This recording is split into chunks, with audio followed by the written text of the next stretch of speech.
Nii, aga kell sai 7 ja kõigile minu poolt siis tere! Mina olen Triin ja täna on rõõm teha siis JCI järgmist minikoolitust. Ja kuna ma siit miskipärast chati ei näe, et kui kellelgi on mingeid küsimusi, võite otse chati kirjutada, et Maris või Miiali saab siis julgelt vahele segada ja öelda, kui sinna miskit tulnud on. Aga kus meil tuli üldse mõte, et võiks sellisel teemal teha esitluse või üldse niisuguse väikse minikoolituse, siis erinevates rollides, ma varsti räägin ka natuke rohkem endast, on tulnud ette, et ma näen inimeste kas CV-sid või motivatsioonikirju või aitan neid ise nii-öelda kolmanda silmana kirjutada. Ja tihti on niimoodi, et inimesel tegelikult kogemusi on meeletult, aga ta kas variant A ei oska neid ise kommunikeerida või siis tema jaoks tundub see kõik niivõrd normaalne, mida tihti võib vabatahtliku töö valdkonnas olla, et ta isegi ei jaga neid. Aga lähme siis kõigepealt asja juurde. Nimelt, kaks tsitaati, mis mind ennast on kõige rohkem elu jooksul kõnetanud. Nii, huvitav, miks ta nii tegi? Vaatame, kas nüüd on näha vist ilusti. Aga kaks asja, mis kõige enam on kõnetanud, on tegelikult see, et tihti me inimestena miskipärast jääme kinni sinna, mida on teinud kas meie eelnevad põlvkonnad või mida meile on räägitud koolis, aga ajad muutuvad, me näiteks ei osanud näha aasta aega tagasi, et ai nii suurelt kõik üle võtab ja nii edasi. Ja sellepärast on siis hästi kasulik vahepeal vaadata nii-öelda nagu see esimene pilt tabavalt ütleb, uuendusi ja kas me oleme liiga hõivatud, et neid sisse viia, et meie nii-öelda protsessid hakkaks kiiremini liigutama. Ja teiseks natuke sel teemal, mis ma ka juba ennem rääkisin, ehk siis, et me teaksime oma tõelist väärtust, me võime ringi käia, mõelda, et see on kõik nii tavaline, mis me teeme, eriti nii-öelda mittetulundusühingutes, projektides, kuid tegelikult see valdavalt on pigem erakordsus. Aga minust endast ka natuke, miks ma olen üldse pädev sellel teemal rääkima, siin olen mina aastal 2009, ei olnud veel kooliteedki alustanud ja tahtsin saada ettekandjaks, õpetajaks või poliitikuks. Tänaseks on 2 rolli neist juba katsetatud.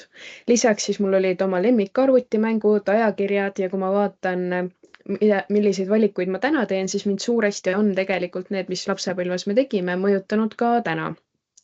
Ja ma ei teadnud 2009, et juba aastal 2013 on mu elus päris palju organisatsioone ja vabatahtlikku tööd ja paraku see nii läks, nii et tänaseks, kui ma olen 21, on juba panustatud erinevates MTÜ-des ja teistes osalusvormides 10+ aastat.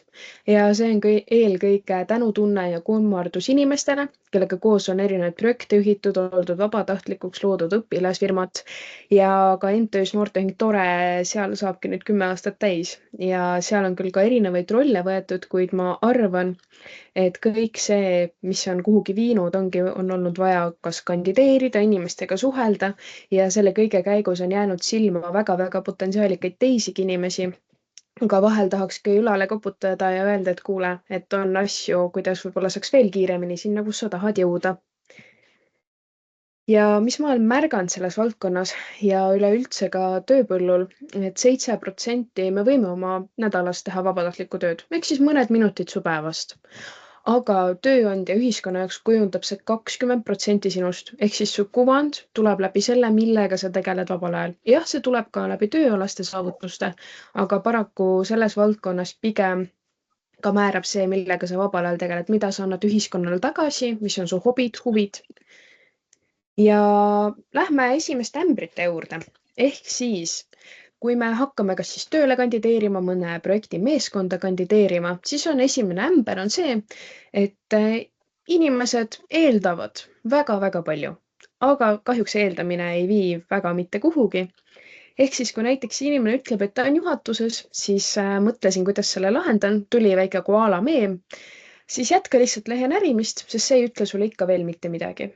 Ehk siis, kui me loovime suvalisi tiitleid, suvalisi rolle ja kui me ei ava nende tähendust, siis paraku on inimesel ka väga raske mõista. Ta ei oska meilt küsida lisaküsimusi, sest näiteks oletame, et ta on kuskil botaanikute liidu juhatuses. Ma ei taha näiteks välja paista loll ja küsida sealt täpsustusi.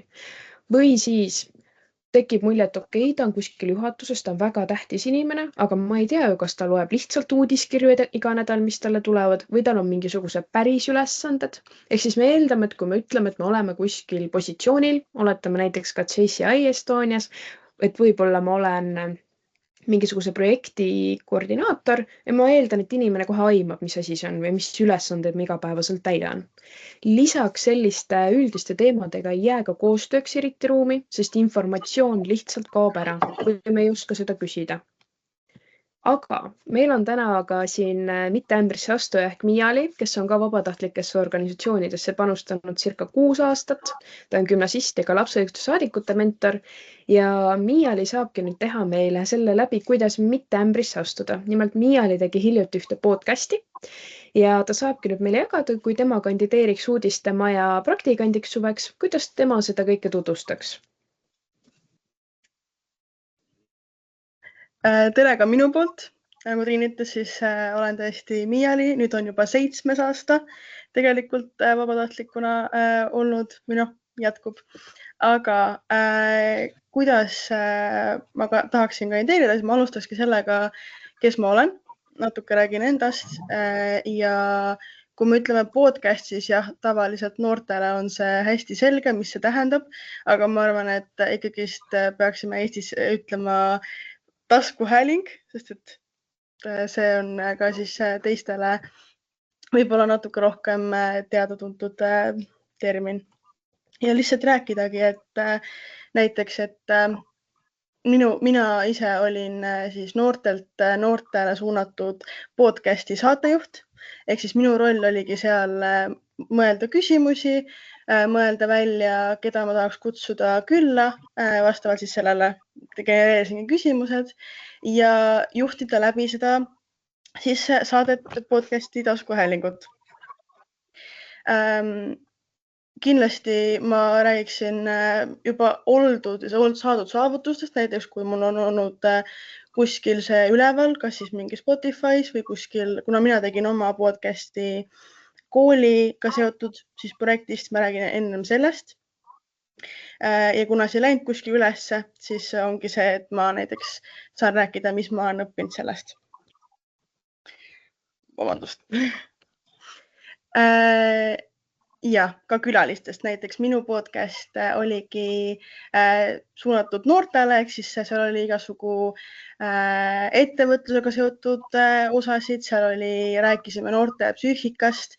Külalistena saangi mainida, et seal oligi noori ettevõtjaid, seal oli psühholooge ja siis just selliseid inimesi, kes on ise suunanud oma töö noortele. Ja muidugi me ei saa unustada seda, et kuidas tööandja saaks olla meile kasulik, kuidas meie saaksime olla neile kasulikuna. Ehk siis rääkige sellest, et näiteks kuidas uudistemaja siin saaks olla kasulik see levikuks, et paljud noored ei leia ülesse neile sobivaid podcast'e või asju, mis neile väga vaja on.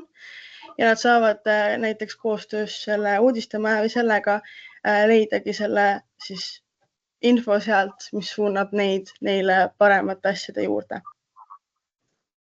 Triin, kas sul on mulle veel küsimusi veel? Ei ole, sa ütlesid täpselt need asjad ära, ehk siis Miiali ei astunud praegu ämbrisse ja ta seletaski kõik põhjalikult lahti. Ja põhjus, miks ma selle ka siia ikkagi väga tahtsin tuua selle eeldamise ämbri, nimelt ma rääkisin hiljuti ühe toitlustusettevõtjaga ja tema ütles, et talle kandideeris üks inimene teenindusjuhiks. Ta ütles, et kõik oli väga hästi, kõik tundus väga super, aga kui ta vaatas ta CV-d, siis ta ei saanud mitte midagi aru, sest see inimene oli tegelenud laborandina, ta oli seal juhtinud erinevaid protsesse, aga ta oli tegelikult tegelenud varem klienditeenindusega, aga see CV-st välja ei tulnud, sest seal olid väga fancy'd ilusad terminid, mida oli raske mõista.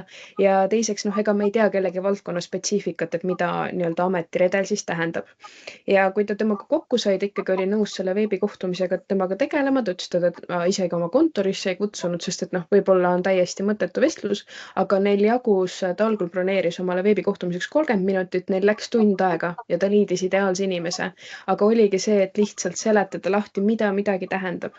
Et me ei saa ka eeldada, et tööandja või keegi, kes meid projektidele värbab, et tema teab, mida meie valdkond tähendab, et meie Miialiga näiteks tegeleme lapseõiguste valdkonnas põhiliselt ja minu ametinimetus on ka väga pikk ja lohisev laste ja noorte valdkonna koordinaator, mis tähendab seda, et iga kord, kui ma selle pika nime ära ütlen, siis ma ka selgitan, et see tähendab laste osalust ja kaasamist, nimetan projekte, millega me praegu tegeleme, sest et ei saa eeldada, et inimene tänavalt seda teab.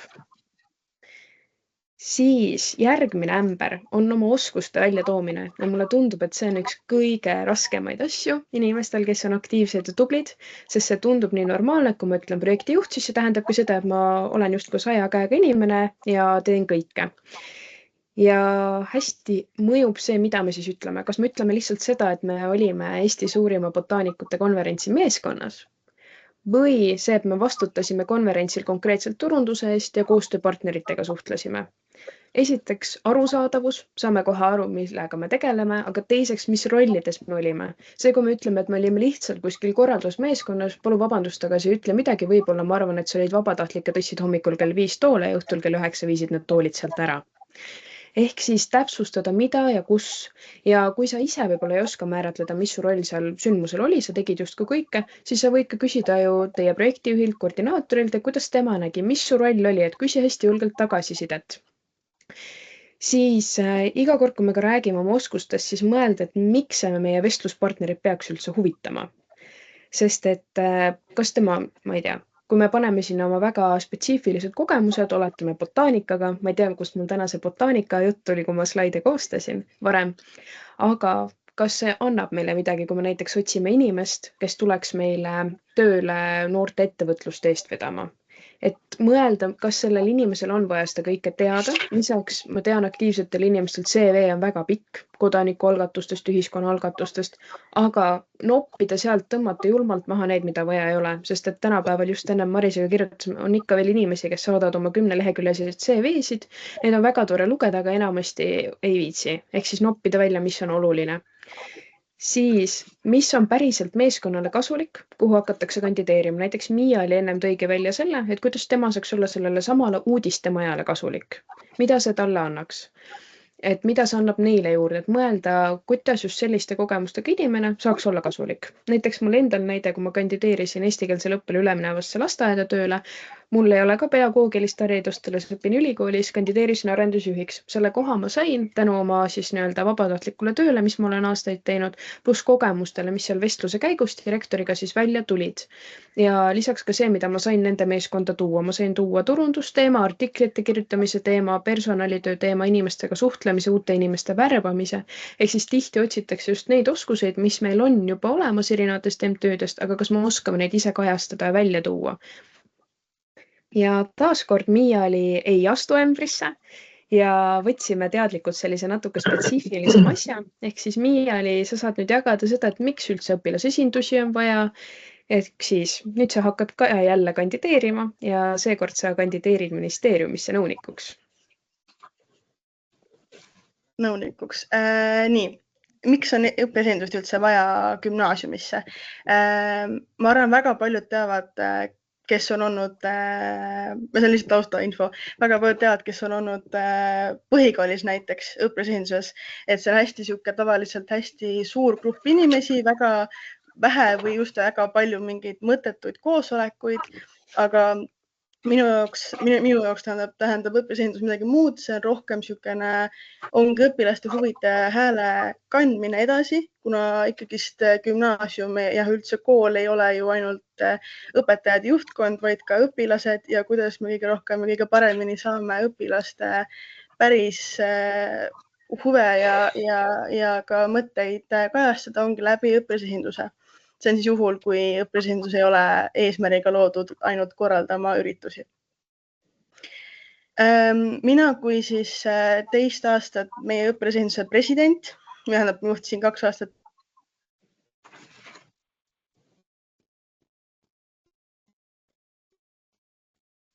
Nii, Miia vist kadus meil kuhugi ära või ta tuleb kohe tagasi, vaatame. Nii, nüüd on vist tagasi. Ja, nüüd oled. Et ma lihtsalt ütleks, et ma olen president, vaid et president ehk siis minu ülesanne, kõige suurem ülesanne oligi siis õpilasesindust kui meeskonda koos hoida, hoida suhet ja suhtlust juhtkonna ja õpilaste vahel, ehk siis kontrollidagi olla see vahelüli, et kõik see oleks sujuv ja toimiv.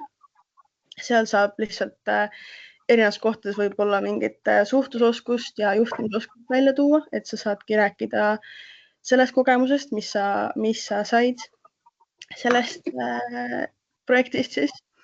ja rääkidagi, et näiteks, et mis sulle see andis, võib-olla mingitest kindlatest sükestest olukordadest või mingitest olukordadest.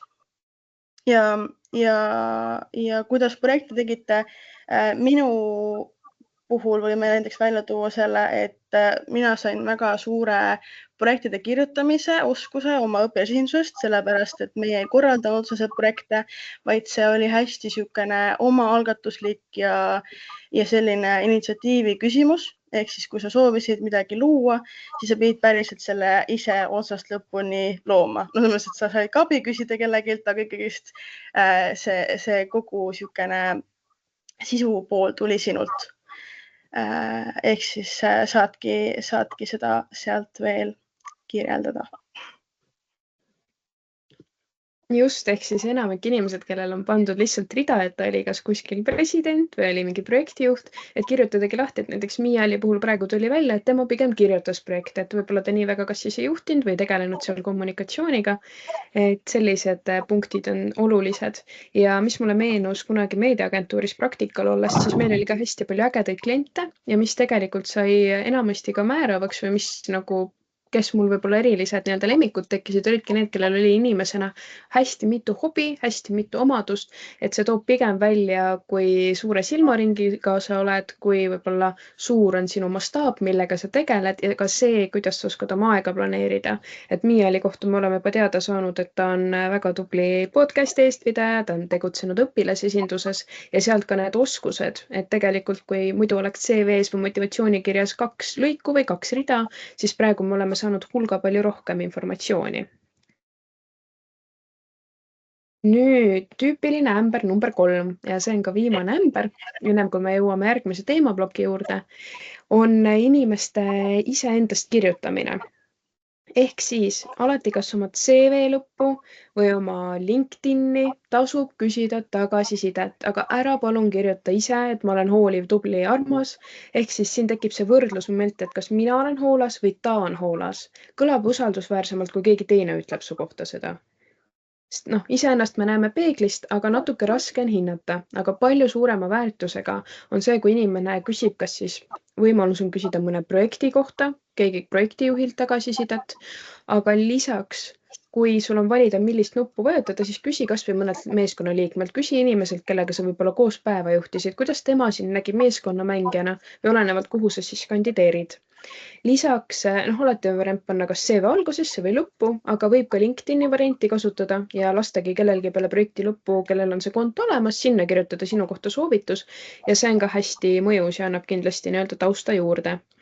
Aga kui sul ei ole võimalik seda tagasisidet kelleltki saada või sul läheb kandideerimisega väga kiireks, oletame, et sa märkasid täna kuulutust ja täna öösel on tähtaeg, siis otsi, kas selle projekti kohta, kus sa osalesid, on mingisuguseid artikleid, kas sa oled käinud kuskil taskuhäälingus esinemas, teinud mingeid videoid, on sind kas või mõne sotsiaalmeedia postituse pealt näha, et oleks olemas ka veidike see nii-öelda tõestusmaterjal, sest tihti aktiivsetel inimestel tundub, et äkki keegi on omale ise ametikohti välja mõelnud, et sul oleks näidata, et näed, ma olin ka siin esindatud olemas. Ja lisaks, kui me küsime teistelt tagasisidet, siis hästi hea on anda ise neile vastu tagasisidet, et siis on natuke see win-win süsteem. Ja kui sa lähed ise vestlusele, siis taaskord meil ei astu ämbrisse Miiali ja Miiali saab jagada seda, et kui näiteks keegi ei ole sinu kohta jõudnud kirjutada tagasisidet, siis tegelikult meie sõnad peegeldavad meid ennast, nii et Miiali saab jagada eeskuju teemat ja ka jagada seda, kuidas läbi koostöö siis kedagi teist esile tuua.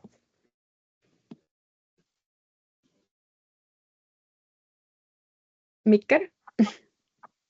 Tehnika ei ole täna mu parim sõber, aga ma just hakkasin ise mõtlema paar päeva tagasi sellele, et kes päriselt on minu eeskuju või kõige suurim eeskuju olnud. Ja kuna ma seda niimoodi inimest otseselt välja ei suutnud mõelda, siis minu arust see ei peagi olema alati sihuke konkreetne inimene, vaid sa võidki lihtsalt öelda, et näiteks, et mind inspireerivad minu puhul siis väga siuksed särasilmsed ja aktiivsed inimesed, kes sa päriselt näed, et ta tahab ja talle meeldib teha oma tööd ja mida ta üldse teeb. Minu arust väga siukene, näiteks kui sa mõtled, et kes saaks sulle CV-sse ka öelda ongi mingid kas siis koostööpartnerid, mingid kolleegid, kes iganes sul varem on olnud. Minu puhul ma saangi võtta näiteks, kellega ma olen lihtsalt hästi pikka aega tööd teinud, näiteks Triin või siis keegi Lastekaitse Liidust, kus see koostöö on tõesti olnud hästi pikk ja seal puhul saabki näiteks ka natuke rääkida, milline see koostöö on olnud, millised siuksed projektid seal on olnud, mitte lihtsalt see, et me koos käisime ja tegime midagi, vaid näiteks Triinuga oleme korraldanud mitmeid noortele siis siukseid seminare, päevaseminare või siukseid kokkusaamiseid ja ka koos tegelikult vabatahtlikuna olnud ju mingitel konverentside korralduses.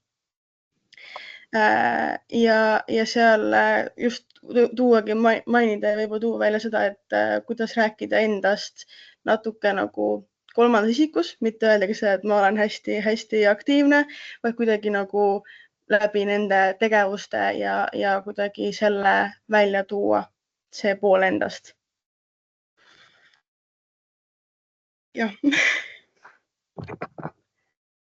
Just, ja tegelikult Miialiga see pilt on ka ju tehtud juba üle-eelmise nädala pühapäevast seminarist, kus ka Miiali vabatahtlikult jälle abis käis. Nii et selles mõttes koguge kindlasti ka pilte, ehk siis, ma ei tea, videomaterjali ja nii edasi, et millega te saate täiustada oma CV-sid ja kõike seda, sest hiljuti ka üks väga heal tasemel personalijuht ütles, et selliste nii-öelda Word formaadist CV-de aeg mõnes mõttes on läbi, et keegi ei eelda väga suurt Photoshopiga kujundatud CV-d, aga pigem sellist, kus sa näed, et mida see inimene päriselt on teinud ja mis seal sõnade taga on. Ja lisaks ka see kolmandas isikus rääkimine, mis Miiali välja tõi, oli väga hea point. Ja kui te ka avate neid koostööprojekte või inimesi, et kindlasti sealtkaudu väga hästi peegeldub, milline inimene te ise olete, milliste inimestega te läbi käite ja kui näiteks tööandja või ka mõne projektijuht, kes teid oma tiimi värbab, kui ta näeb juba seda, et näed, seal kogemuste taga on oskused, aga seal on ka inimesed. Ehk siis, kui näiteks ma Miialit värbaks oma projektitiimi, ma tean, et temaga tuleks vähemalt kaasa 2-3 inimest, kes temaga kas kaasa mõtleks, oleks talle mentoriks, et ma tean, et see inimene ei jää päris üksi, et tasub alati ka nendele asjadele mõelda. Aga vaatame läbi ka 2 kandideerimisankeeti. Nimelt eelmine kevad, kui oli siin eestikeelsele õppele üleminek, ka meile tuli siis mu endisse töökohta väga palju õpetajate kandidaate ja sealt rullusid välja väga huvitavad asjad just karjääripöörajate seas. Need ei ole nüüd konkreetsed väljavõtted, aga need on väga suuresti inspireeritud. Ehk siis võib läbi lugeda esimese variandi.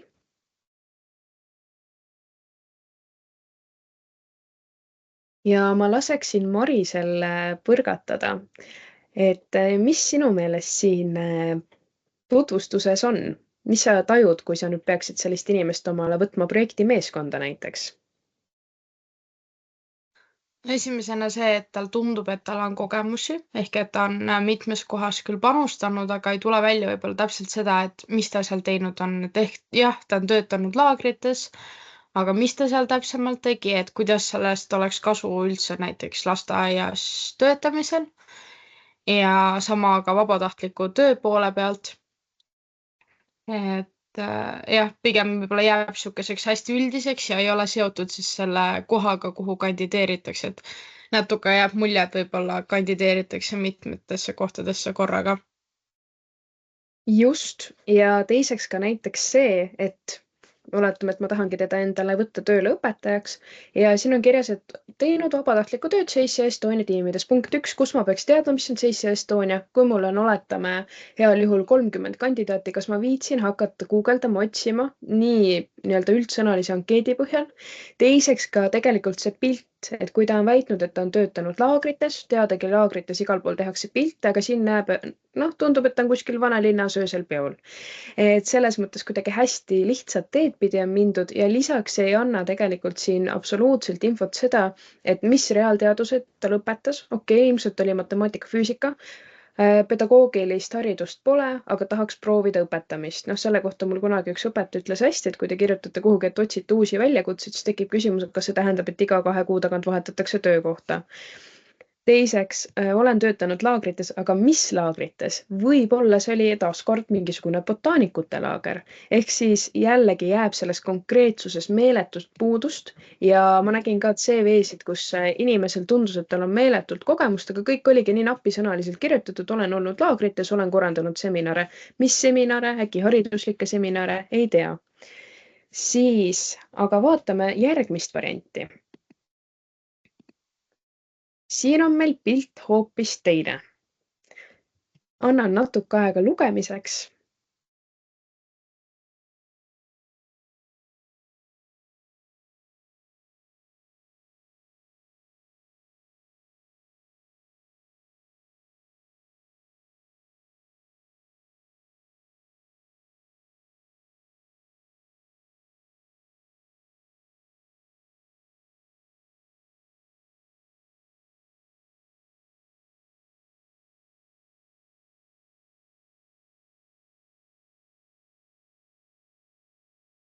Nii, ja annaksin taaskord Marisele sõna, sest Maris on meil väga tubli ka erinevates kodanikuühiskonna projektides. Kui sulle tuleb nüüd selline inimene lauale, kes tahaks tulla näiteks sinu tiimi, kas siis informaatikat õpetama kogu tiimile, ainult lastele, ainult vanuritele, mis tunne oleks? Esiteks see pilt jätab juba natukene nii-öelda usaldusväärsema mulje, et ta on natuke nagu olustiku sees, kui ta eriti tahab minna õpetajaks või jah, klassiruumi enda teadmisi edasi andma. Samas mulle meeldib ka see, et on eraldi olemas selline nii-öelda teise vaade tema CV-le ehk et see on juhendaja või juhataja tagasiside talle või tagasiside üldse, et milline ta on, et see annab hoopis teistsuguse pildi. Samas toob ta välja enda selle nii-öelda võib-olla, mis võib olla mõnikord kandideerides negatiivne külg, et tal ei ole küll pedagoogilist kraadi, aga ta samas toob välja ka selle, et mis ta selle võib-olla vastukaaluks annab selle eest, et isegi kui tal seda ei ole, et miks ta võiks sobida ikkagi sellesse ametisse. Ja on rohkem seda detailsust, et mis ta teinud on ja kus ta teinud on ja mida ta õppinud selle kohta on.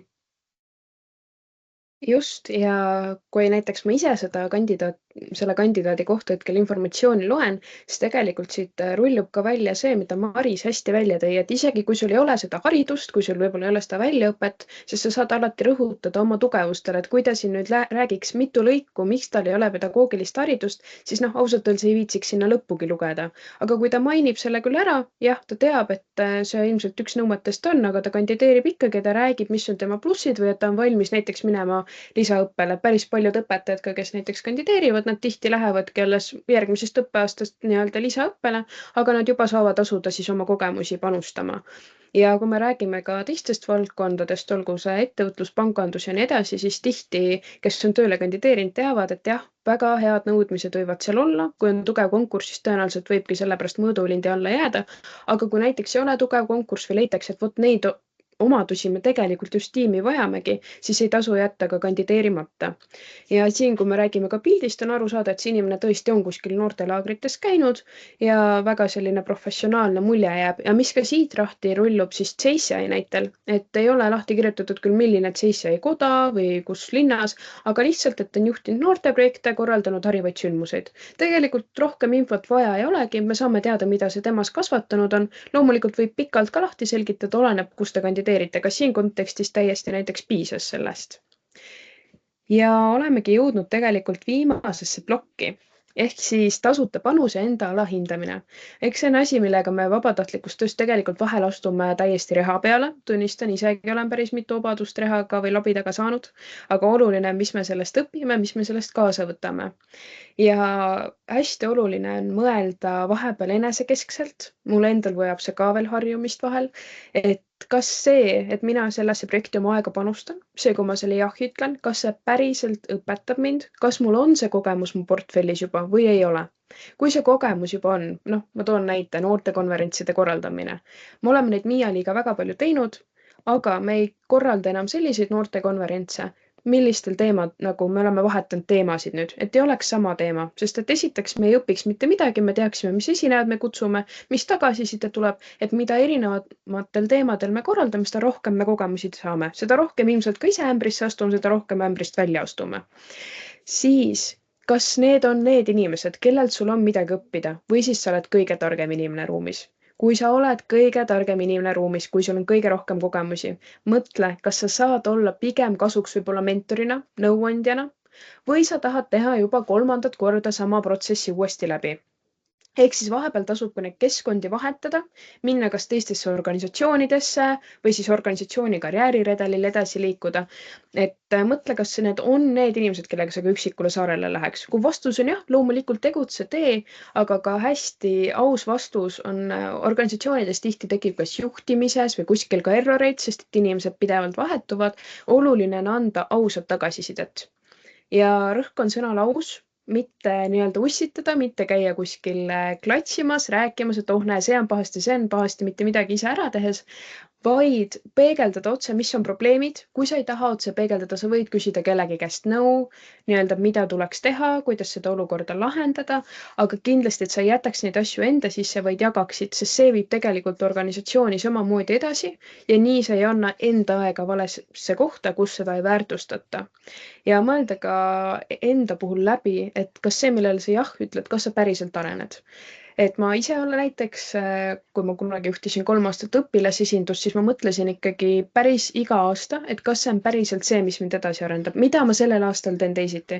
Samamoodi ka erinevate projektide, programmidega, kus me osaleme, et seal mõelda samamoodi, et mis on seekord need väiksed asjad, mida ma endas arendan, kas need on uued inimesed, kas see seltskond on sama, kas ma lähen seltskonna pärast või ma lähen sellepärast, et saada uusi teadmisi, et need asjad kõik endas nii-öelda siis läbi kaaluda. Aga minu poolt suur aitäh teile ja Maris vist saadab tagasiside lingi ka, nii et kui teil on veel küsimusi, võib julgesti siia jääda või saata mulle chati või pärast kuhugi eraldi, aga minu poolt aitäh ja nii need minikoolitused on, et circa 30 minutit ja vast kõige olulisem info, ma loodan, et sai kätte, nii et aitäh, et te tänasel esmaspäeva õhtul siia tulite ja kui miskit on, siis julgesti kirjutage, helistage, joonistage. Ja aitäh, Triin, ka sulle.